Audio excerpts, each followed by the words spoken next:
അത് അത് കറക്റ്റാണ്, അത് ചെയ്യണം. കാരണം ഇത് എത്രയോ ദിവസമായിട്ട് കോൺഗ്രസ് നടപടി എടുക്കുന്നു, ഇത് ചെയ്യുന്നു എന്ന് പറഞ്ഞിട്ട് ആ ഒരു വ്യക്തി ക്യാമ്പയിൻ ചെയ്യുന്നു, പുറത്ത് അസംബ്ലിയിൽ കയറുന്നു.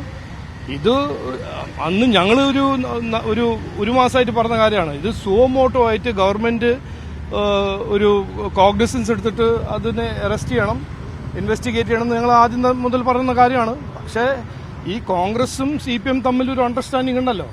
നമ്മളിപ്പോ മറ്റൊരു INTUC ചന്ദ്രശേഖരനെ കുറിച്ചും നമുക്കറിയാലോ. ഇത് ഒരു അഴിമതിന്റെ കേസാണ്, പക്ഷേ CPM ഒന്നും ചെയ്യുന്നില്ല. അവരൊരു അണ്ടർസ്റ്റാൻഡിംഗ് ഉണ്ട്, ഈ രാഷ്ട്രീയ അണ്ടർസ്റ്റാൻഡിങ്ങിന്റെ ഭാഗമായിട്ട്. പക്ഷേ ഈ മാധ്യമത്തിന്റെ സുഹൃത്തിന്റെ പ്രഷർ, ഞങ്ങളുടെ പ്രഷർ കാരണം ഇന്ന് അറസ്റ്റ് ചെയ്തെന്ന് നിങ്ങളാണ് എന്നോട് പറയുന്നത്. ഞാനിത് വണ്ടിയിലായിരുന്നു. അവ കേസെടുത്തു, അത് അന്വേഷിക്കണം, അത് അവര് അറസ്റ്റ് ചെയ്യണം. ഇതൊരു കോഗ്നിസബിൾ ഒഫൻസ് ആണ്, അത് അറസ്റ്റ് ചെയ്യണം എന്നാണ് ഞങ്ങൾ ആദ്യം മുതൽ പറയുന്നത്. മുൻ DGP ശ്രീലേഖ NDA സ്ഥാനാർത്ഥി കൂടിയാണ്. അവർ വ്യത്യസ്തമായ പ്രതികരണം നടത്തിയത്.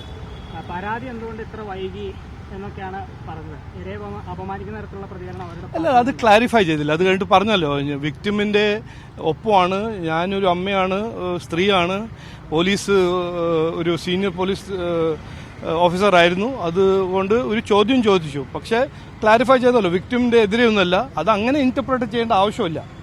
ഈ സമയത്ത് പരാതി വന്നാൽ ഒരു ദുരൂഹതയുണ്ടെന്നാണ് അവർ ചൂണ്ടിക്കാട്ടുന്നത്. അത് നിങ്ങളുടെ അഭിപ്രായമല്ലേ, അത് നിങ്ങളുടെ അഭിപ്രായം.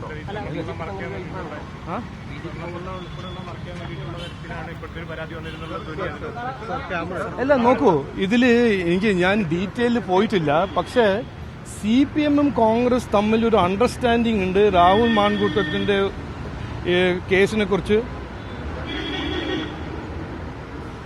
എന്താണ്? അപ്പോൾ അതിനെക്കുറിച്ച് ഞാൻ ആദ്യം മുതൽ പറയുന്ന കാര്യമാണ്. അപ്പോൾ ഇതൊരു പുതിയ വാർത്തയൊന്നും അല്ലല്ലോ.